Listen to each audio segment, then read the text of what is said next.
Okay, so we're gonna get started, and at any time, if you're watching and you want to um, have some questions or comments, including the people, shout out to Plymouth Meeting, Pennsylvania, who are watching. Feel free to type in questions or comments as we're going along. I'm going to jot them down. We may not get to it right away. Um, we're going to be talking about wellness and divorce, taking care of yourself during or after the divorce process.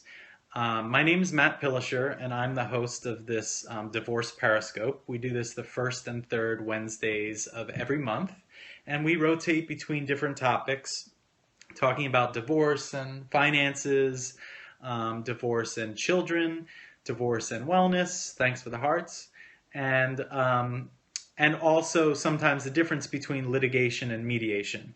The Alpha Center for Divorce Mediation hosts this, so we're a mediation firm. We do only divorce mediation, and we have a team of professionals, lawyers, accountants, therapists, and financial counselors that support people that are going through the divorce program, and we help them, learn about the divorce laws, what their options are, and make the best decisions. So we're also all about community education and trying to help people learn more about how to take care of themselves during divorce, and that's directly related to tonight's topic. So let me get started and introduce Eileen. Eileen Priya has been helping people heal and transform for over 20 years. She's an LPC intern in Austin, Texas, and is also a Qigong teacher, yoga teacher, and an energy healer.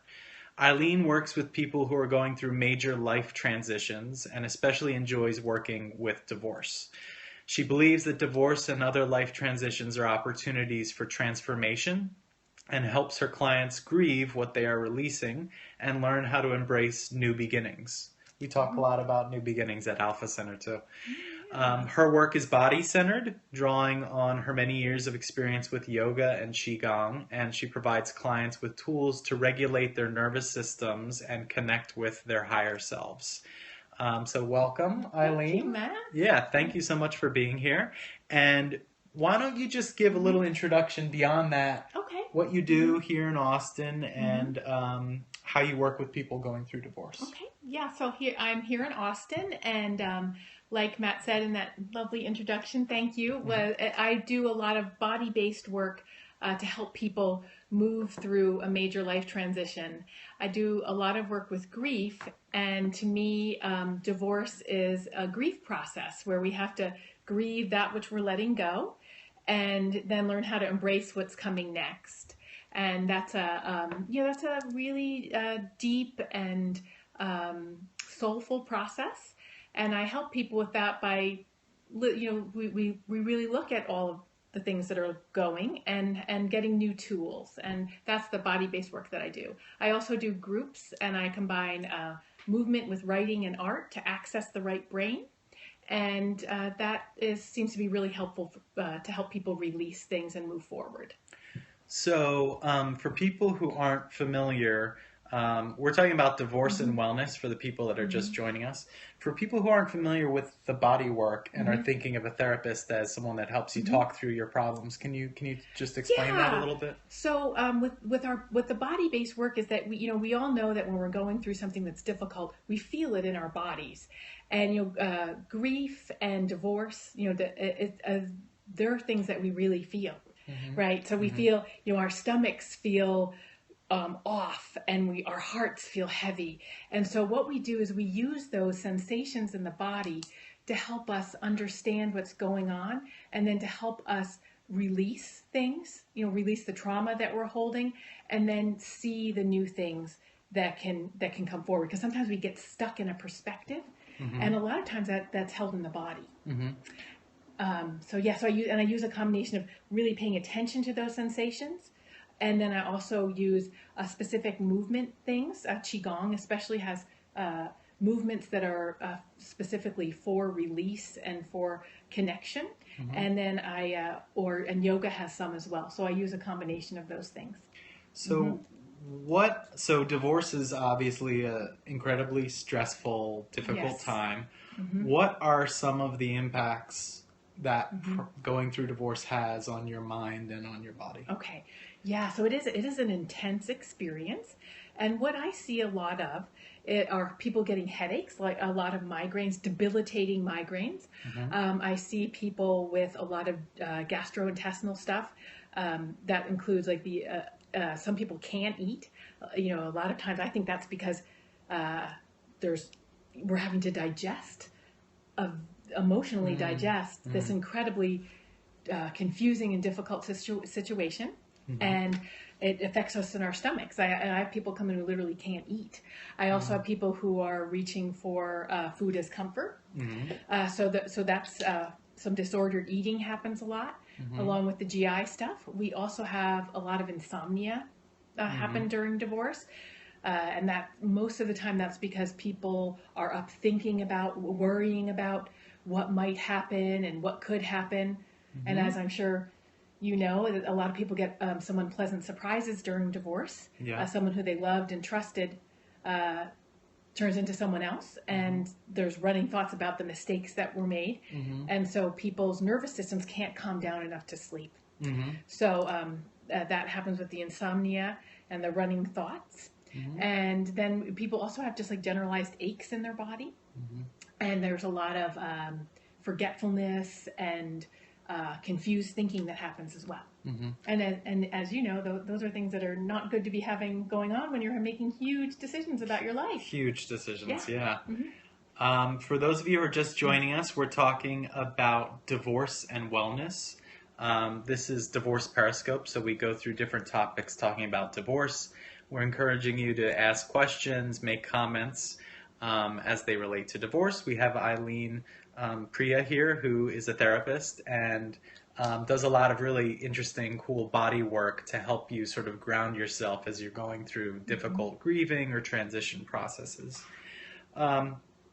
So maybe you can go a little bit more in depth. How can people that are going through divorce preserve their well-being? Okay. What are some ways to keep that focus or try and not have so many of those aches and pains? Yes, yeah, and that's really important. And we live in such an exciting time because we have so many options available to us now.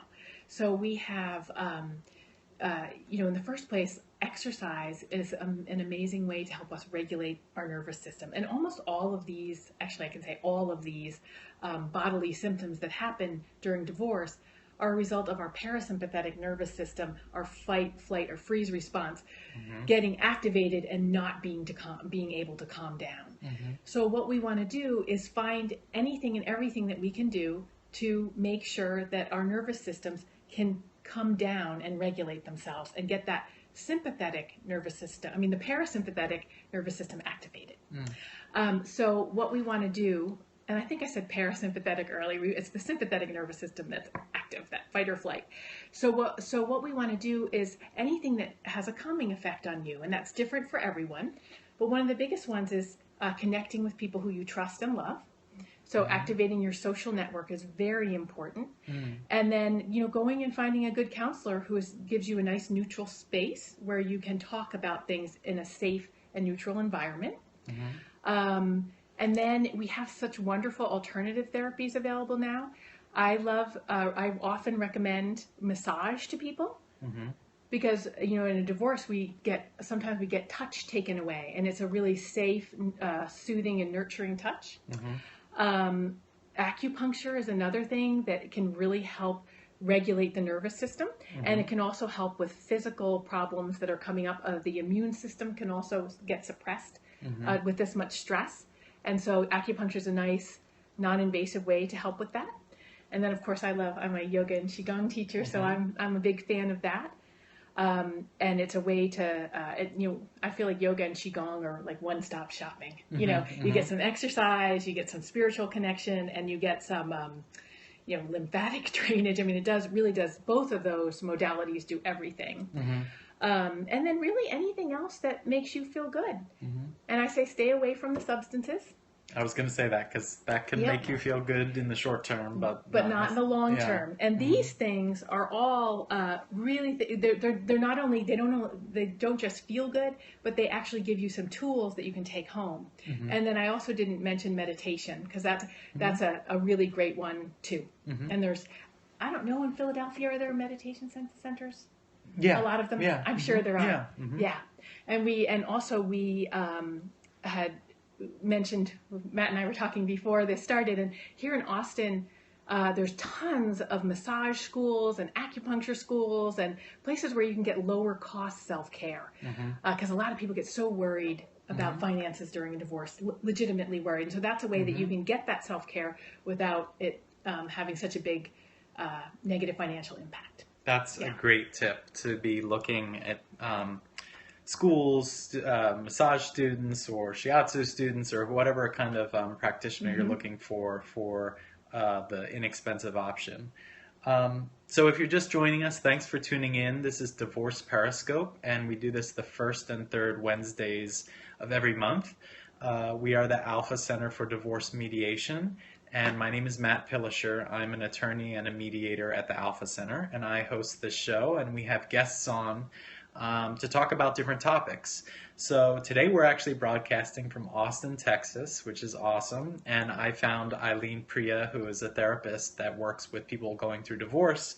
And we're talking about divorce and wellness. And we encourage you to type comments or questions if you're interested. Also, Eileen's going to be leading people through one of these breathing exercises that can exercise the parasympathetic system at the end of this. So also this is going to be recorded and put on YouTube for all of us to use, and that may be a particularly good tool for people. So let's see. Let's talk a little bit about how people tend to take care of themselves going through divorce. So how do men and women take care of themselves differently in your experience or in research? Yes. Well, I don't know the research on this too well, but I know that what I see is that women tend to go more for that tend and befriend aspect, where there can be more of a focus on kids and on connecting with their social network. And that's we know that is something that women do to relax their nervous systems. And so I see that, and then with men there seems to be a little bit more of a withdrawal, and there's a higher incidence of substance abuse among men than there is among women. And so and again, those are stereotypes, but it's that's basically what I see. So how do you think we can sort of prevent some of that, steer people towards more positive? And maybe part of it is practitioners in the field. So me as an attorney mediator, I'm always telling my clients, if you feel like you need any help through this, we may not be able to give it to you, but we can make referrals. I guess so. That's one thing I can do. But are there other ways that we can kind of try and prevent the substance abuse or the jumping into new relationships? The jumping. Yeah, well, I think that one really good thing to do is that men could learn a little. The majority of men could learn a little bit from what the majority of women are doing and activate their social networks. I also think that therapy groups are a wonderful way for men to connect with other people in a safe environment where there's not going, because men can be sensitive about the judgment that's happening, and that happen and that happens to everyone during divorce. It's something that is societal. It's like a societal thing that happens, is that when someone's getting divorced, other people judge. And I think that can be very difficult for the men. It's difficult for the women too, but the way that men respond can cause some more problems for them. So I think a therapy group is a wonderful way to do that, as well as individual counseling.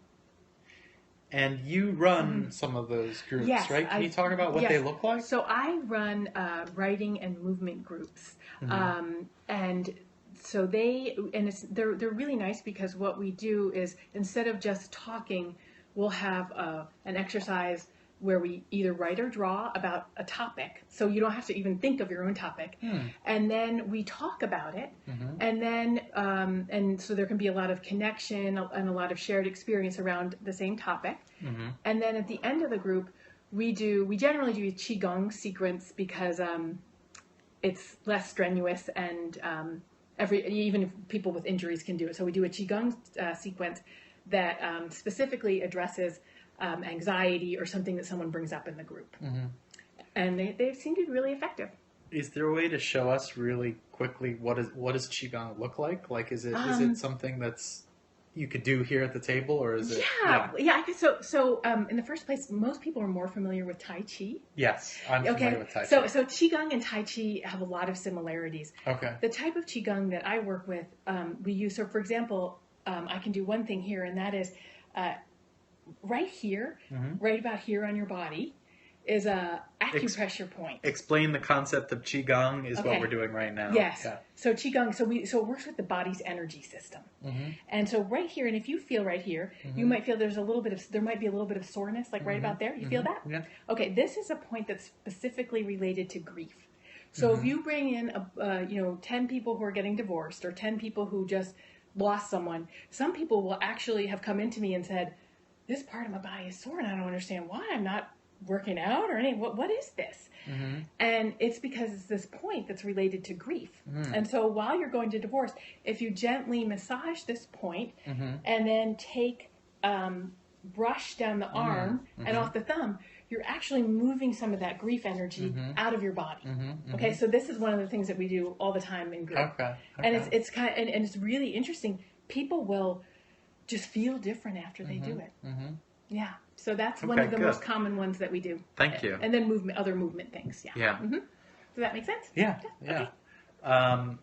If you're just joining us, we thank you for that question, and we encourage questions or comments. And if we don't get to them right away, I'll try and take note of them. We're talking about divorce and wellness, and we're with Eileen, Priya. You're welcome. Somebody said thank you. Oh, you're welcome. And Eileen's a therapist, and as you just heard, she's also does a lot of practitioner work around body and movement. So let me get into, we sort of started to talk about this, and I have found this in my experience often with men, but it could happen with women too, that perhaps one of the positive sides to divorce that people first see is that they have a newfound freedom, and some of that freedom can be around romantic relationships. So people often jump into relationships or jump into bed with people right away, and that's not necessarily the best idea. Can you talk a little bit about that? Yes. So that I have seen that happen with both men and women. Yeah. And so, and it's interesting. There is like a real exciting thing of having someone see you in a new way, and of that connection that can happen. Most of the time, what happens though is that people are coming back in fairly shortly and saying that, this person is exactly like the person I'm just leaving, and I didn't realize it. And it also is a real way that takes us away from our growth, I think. And so we're not working on the problems that cause the divorce. We're just distracted. It's almost like an addiction. It's the same type of distraction that happens. And I think that in a perfect world, we would all do our work around what happened that led us to get into divorce before starting a new relationship. And do you help people sort of go through that in therapy? Yes. Okay. Yeah. Okay. Yeah. I think too, when you're working with someone who's doing that, there's a fine line between shaming someone for doing something that they don't seem to have a whole lot of control over necessarily, and helping them see that there might be a better option. And so if somebody's doing that, then I don't. Sometimes it's just what happened. If somebody's doing dangerous behavior, I do say something. Yeah. Yeah. And discourage it. Yeah. Actively. Yeah. So hello everyone who's out there and joining and and questioning and commenting. Thanks, and we're encouraging questions or comments about the topic of divorce and wellness. Hello. We have a therapist here. I'm an attorney and a mediator with Alpha Center for Divorce Mediation, and we do these Periscope broadcasts the first and the third Wednesday of every month to talk about divorce and different topics as they relate to divorce. So we're talking tonight about taking care of yourself during the process of a breakup, and especially the process of divorce. We didn't touch at all on families and kids. So not only are you feeling a lot of pain, your spouse or your former spouse is going through a lot of people have kids that are going through this. And how can you preserve some of the wellness in your family and lessen the impact on kids? I know it's a huge topic, and we do that in and of itself on this show, but if you can just touch on it a little bit. Yeah, well, I think that it's really important to remember that the kids, their world is being torn apart. I mean, yours may be as well, but for the kids, it's this huge, it's just a really big thing, and I think it's really challenging for parents because they're in so much pain, and then their children are in pain, and it's sort of like who's kind of steering the ship sometimes with the parents, and the parents do need. I think in the first place that the parents need to really work on their self-care, because if you're not taking care of yourself, you can't. It's that old, airplane analogy. You have to put the oxygen mask on yourself, so that you're able to parent. And then the other thing that I think is so important is to activate your community, because if you're in a place where you cannot regulate your nervous system and you're just aren't able to parent in a positive way, then I hope that people have others around them, like the parents of your children's friends, your friends, extended family, whoever, people from a church if you attend one, all of these, if there's someone who you can ask for help, this is the time to do it. So I think that's just so important. And then getting the children help. If there's a school counselor, alerting the school to what's happening and getting that support system moving, because they can't do anything if they don't know. And they also need to understand if, a lot of kids act out during divorce. Right. They don't have, especially if they're younger, they don't know what's going on. They just know they have these feelings in their body, and so they're going to act out. So you have to help people understand what's happening so that behavior can be seen in context, which is really important. Okay. Yeah. If you're just joining us, we're talking about divorce and wellness. Thank you for tuning in to Divorce Periscope. We have Eileen Priya here talking. She's a therapist here. We're broadcasting from Austin, Texas, but we have people in Pennsylvania, I think Colorado, maybe some other areas. If you have questions or comments, you can type them in. Can you talk about, this is a lot of the times the clients we see, one person is driving it. They've made a decision. Yes. The other person is a little bit blindsided by the whole thing. Yeah. What can a person do if they come into your office and they're saying their partner is pushing divorce and I feel like the rug's been pulled out from under me? Yeah. Okay. Yeah, and that's a difficult situation. And I don't know if this is true in the work that you do, but with the people I see, usually when that's happened, there's often another unpleasant surprise too, like an affair or something. Yeah, and so that is a lot for people to take in. And so I think that the first thing there is to reach again for your support, because it's, because it is such a difficult situation. And then the other thing is that, you have to honor your grief process around it and grieve the things that you're letting go of and get support around them. And that's like all the things that we talked about in self-care. If somebody else is driving it, it's not your decision, those things are doubly important, or triply, quadruply. They're way more important because you're feeling like you're being, betrayed and abandoned, and all of those feelings are going to have a big effect on your emotional system and your psyche and your body, and you need to take care of that. And I think another hard thing about this is that a lot of times people don't want to let you experience your emotions. They think, well, they're doing that to you, you're better off getting out of there. And that is true. And you also have to feel all those emotions. So just being around people who who can let you do that is really important. Mm-hmm. Do you work with people that do litigation where they're hiring two lawyers and fighting it out? Oh, yes. And mediation? I haven't had a lot of mediation Oh, you haven't? Okay. clients. I would think in Austin that mediation may be a good place. Maybe we need to have Alpha Center come in here. Maybe you do. I think there's plenty of mediation here. Yeah. That it just hasn't been what's come in. Okay. So we talked a little bit about this before the broadcast, but regardless of how people are going through divorce, there's a lot of major decisions to be made. Yes. You're expected to make these decisions in a clear-headed way at a time when you're feeling totally out of your mind or out of your body. Yes, both. So can you talk a little bit, I know it sort of goes back into some of the things we talked about, but how can people use some of these ideas as they're going into meetings, either mediation or meeting with a lawyer or a judge?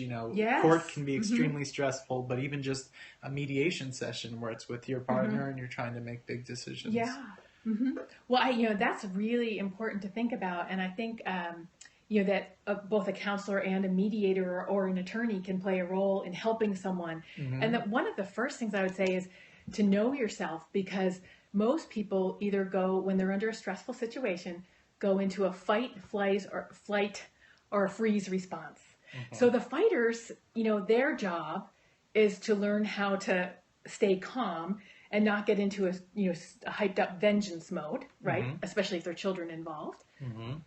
And then, the freezers and the fleers have a little bit more of a challenge, because when they get in when they're trying to make these big decisions, they can literally go numb and just kind of check out, which is the last thing that you want to do. So if you know yourself to be a fleer or a freezer, then, making sure that you discuss things as much as possible before the actual mediation or divorce, and have your priorities really clear and written down and known by your mediator or your attorney can really help you avoid some of the problems that can occur if you do go into that. Really trusting relationship with your mediator or attorney is really important, because they can support you in not going into that mode. Right. And whereas if you're with someone who you don't feel 100% comfortable with, your chances of going into that flight or freeze mode are even higher. And counselors can also help you, really kind of pull things apart to see what your priorities are. Right. Because sometimes, what you think is your most important may end up not being quite as important. So really getting down to, what's your bottom line before you go into the stressful situation. That's really good advice. And sometimes what I tell people when I'm doing consultations with them is going through divorce, the legal process of it is a very poor way to channel a lot of your emotions that you're feeling. Yes. And sometimes people try and do that. They're feeling angry or hurt. And the law doesn't really have a whole lot about healing emotions. No. It's about, how do you economically leave this relationship? Yes. How do you divide things up? So I often will tell people, if you need to be working out some of these emotional things, you should be looking for other avenues to do that as you're doing the legal process. Yes, and most of the time, us therapists are cheaper too, aren't we? Sure, yes. I'm a lawyer and a mediator, and you do get a lot of people who are wanting to voice things that aren't legal, but they need to get it off their chest. Yes. Yeah. And so I tell people, deal with that before you go see your lawyer, because in the first place, you're going to get emotional support, and then you can go in clear and make sure that they hear you. And you know what? All of those emotions are here. Yeah. It isn't easy. If someone betrays you and you have to get divorced, of course you're going to have a whole bunch of emotions. Yeah. And it's so sad that our legal system doesn't make any space for it. It is sad. Really is. It is sad. Well, that's why mediation has more room for that, where you're working, you put together a team of people, or you find a team of people that will help support you along the way and put you in the right, the right direction for what you specifically need or your family specifically needs. I love that the Alpha Center is doing that. Oh, thank you. I do. It's great. Yeah. Yeah, it's a nice model. Yeah, it's a fabulous program. We had a question, and Okay. this is a good one. How do you find the right therapist for you? Okay. Well, that is a really good question, and there are some. You can Google that, and they have some questions listed, Mm, which I don't remember. But I think the most important thing is how you feel in the room with that person. Sometimes you go into someone, and as you talk, are you feeling like when you say something that they understand what you're saying? Because sometimes you say something to someone and they interpret it completely differently. mm-hmm, So, and do you feel safe with this person? mm-hmm, And then if you are someone who needs to do body-based work, do they do body-based work, mm-hmm, or do they talk? And we have so many mm-hmm, different models of therapy. mm-hmm, And so, if you know yourself well enough, you can pick which model of therapy is good, and look for someone mm-hmm, who practices that model. mm-hmm. But the biggest thing is, do I feel safe with this person, and do I want them to hear my story? And when I tell my story, do I feel like they are my ally and a good, and giving me feedback that is helpful to me? Mm-hmm. And those things are fairly obvious when you meet with someone. Yeah, Yeah. I think the same is true when you're choosing a mediator Mm-hmm. or a lawyer. I always tell people this is the time to really listen to your gut, Yes. because you're Mm-hmm. going to be spending a lot of time with this Mm-hmm. person. And the same is Yes. true with the therapist, that you may not know Mm-hmm. exactly why, but you don't feel like you Yeah. vibe with them. Yeah. You And just that's get this okay. feeling where you're like, Yeah. oh, this doesn't feel right to me. Yeah. And you know what?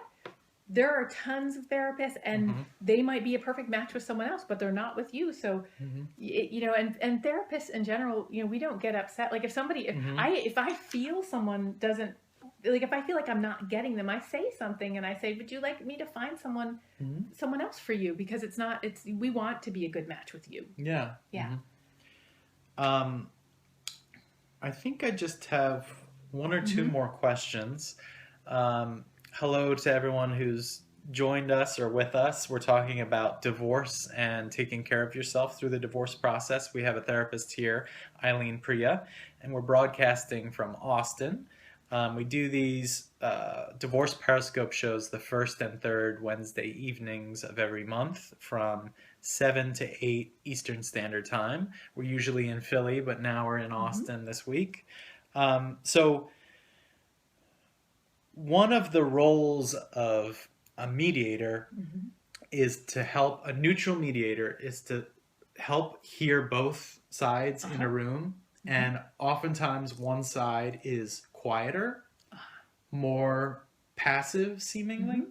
And so part of what we have to do as mediators is really make sure that person is speaking up, that they're Mm-hmm. comfortable, always checking in with people evenly, Mm-hmm. both sides.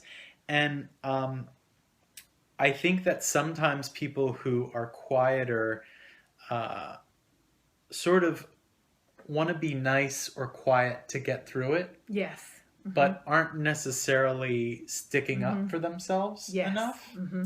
So I don't know if you could talk a little bit about Yeah. that. And, Mm-hmm. it's not about fighting everything to get Mm-hmm. the best of what's for you, but making sure you're listening to yourself. Yes. Maybe this ties into self-compassion, which we didn't talk about. Yeah, I think it does. And a lot of times, the people that are really, quiet and not, I'm going to say, standing up for themselves, are the freezers and the fleers, right? Mm-hmm. Because the people who go into that angry, the fight response, I'm going to go get it, Mm-hmm. they're able to speak up for themselves. They're able to access their anger Mm-hmm. about a situation. And a lot of times that there are people who aren't able to access their anger. They may have some shame around something that happened in divorce, and that might have made them retract. I don't know if that's true or not. I'm just guessing. Mm-hmm. But I think that, in the first place, people need to be able to access their anger. And that's a great thing to do in therapy, because if you see, and in fact, if you're a mediator and you see, like, even before, do you see this in the preparations that come up to the mediation? Or are you able to identify how someone's going to act? Well, so oftentimes the consultation, there's an hour consultation Okay. that we do. And a lot of that is feeling out who these people are, what are the issues, how Okay. do they communicate, and usually we can tell a lot You from can that tell. 1 hour consultation. Yeah. Yeah. And I mean, I think that, for the people who are kind of shutting down, helping them access their anger around it can help empower them. And that's something that might be, that probably needs to be done with a therapist, but it is a suggestion that you can make. This is, you need to access your power. Of course, and then there's some body-based stuff I'm thinking, because our power center is here in our solar plexus, and so they're like doing things that strengthen that area can actually help it. So, and the way, I mean, every mediation style is different. Our program is built so that there's a mediation session a couple weeks, a mediation session a couple weeks. So sometimes these issues will come up during a mediation, and at that point, we're able to say, are you feeling this way? Or some people may come to us and say, I feel like I'm getting bullied in the room if they're not speaking up. And there's people like divorce coaches that can be in your corner, or just a therapist that you can help work out. And I think the idea of having some notes is a really good idea, even if it changes, but just to know sort of a plan going in for yourself. And and another thing that a counselor can do is get them to even get some phrases, like, hey, wait a minute, or that's not okay with me, or I need this, because chances are this person also didn't get their needs met in the marriage, were kind of steamrolled in other ways. And so getting them to find even like phrases that they just have a list of that will activate that part of them. That's a really good idea. I like that. Okay, I think that's it in terms of the topics that I wanted to go through. Is there anything else you want to add before we have you do the breathing exercise? Well, I thought of another thing that might be helpful for the freezers and fleers. Good. Let's hear it. And I'm a freezer. So I've done all this work myself to access that, because I'm nice, Right. I want to keep everybody happy. Yeah. So one thing that can really be good is that these people also, I don't know if you've noticed their body language, but most of them kind of tend to curl in a little bit. And so before the mediation starts, one thing that they can do is take a stance that takes up a lot of space.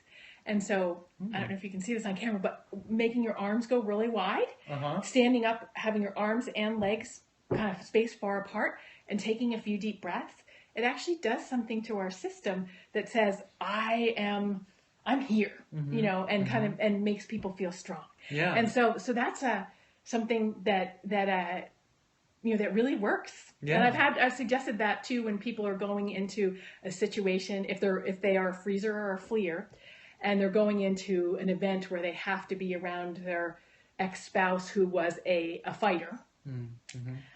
We practice, let's practice getting big. So when you walk in there, you don't go into collapse and then walk out feeling like you got steamrolled again. Yeah. So that's just another thing I thought of. I like that. Well, if you joined us for this broadcast, or you're watching it on YouTube after it's been put up, we thank you for watching. We do these Divorce Periscope shows the first and third Wednesday evenings of every month. And we talk about divorce and different topics related to divorce. The next broadcast is, I think, April 20th, the third Wednesday of the month. And we're going to be talking about divorce and finance. So we encourage you to tune back in and to spread the word. We've been broadcasting tonight from Austin, Texas, which is a treat for us. We're usually in Philly, but I'm traveling and I'm the host, so I get to find someone cool in Austin who can be on the show. So that was Eileen, Priya, therapist, tonight. So we're going to end here, and we're going to have Eileen do maybe up to 5 minutes of a breathing exercise. And I think this is really useful to just show people one of the things you can do. And why don't you explain sort of what the purpose is? Okay. Well, in the first place, one of the wonderful things about the breath, people are always saying, well, you're feeling upset, take a deep breath, right? And that's true, right? And one of the things about the breath is it's always with us. and it's one of the only functions in our body that is both unconscious. We're breathing when we're asleep, we're breathing all the time, and then we can also make it conscious. And the wonderful thing about that is when we consciously manipulate our breath, we are able to manipulate our nervous system. So if you find yourself in a place where your nervous system's all up and your energy's spinning around and you can't focus, you can actually change how you're breathing, and it will change how you feel. And the yogis, I'm a longtime yoga teacher and practitioner, and the yogis knew this 3,000 years ago, and now we're seeing a bunch of scientific studies that are showing us that yes, indeed, the breath does that. So one of the things that happens when we're anxious is that our breath becomes high up in the upper part of our lungs, and it becomes quick. So what we want to do to calm ourselves down is slow our breath down. And sometimes, and this is even true for me, when I have gone through very stressful situations, even though I'm very practiced in working with my breath, there were times when I couldn't actually make myself take a deep breath because there was so much stress in my life. And there may be some of you that are experiencing that now. However, we can use some special techniques that will physically almost like force us to slow our breath down. So one of my favorites is called alternate nostril breathing. And it's one where we're only going to breathe through one nostril at a time. So that just automatically slows the breath down. So let's give it a try. So we started off by we're going to take our thumb and our ring finger, and we're going to block off our right nostril with our thumb. And then we're going to take a nice long inhale through our left nostril only. So just take a nice long inhale. And then we're going to switch, block off the left nostril with your ring finger, and you're going to exhale through that right nostril. Now we're going to inhale again through that right nostril. Block off the right, and breathe out through the left. In through the left. Out through the right. In through the right. Out through the left. And it's as if you're making like a rainbow with your breath, inhaling up through the left, exhaling. Let's just do that in silence for a minute.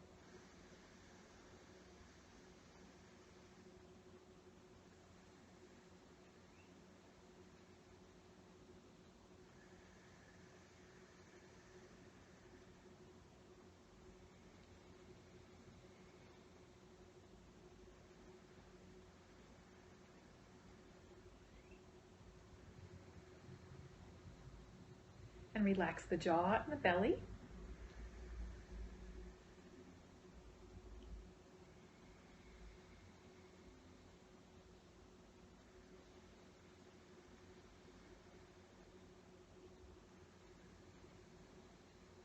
And one more cycle in through the whatever nostril you're on.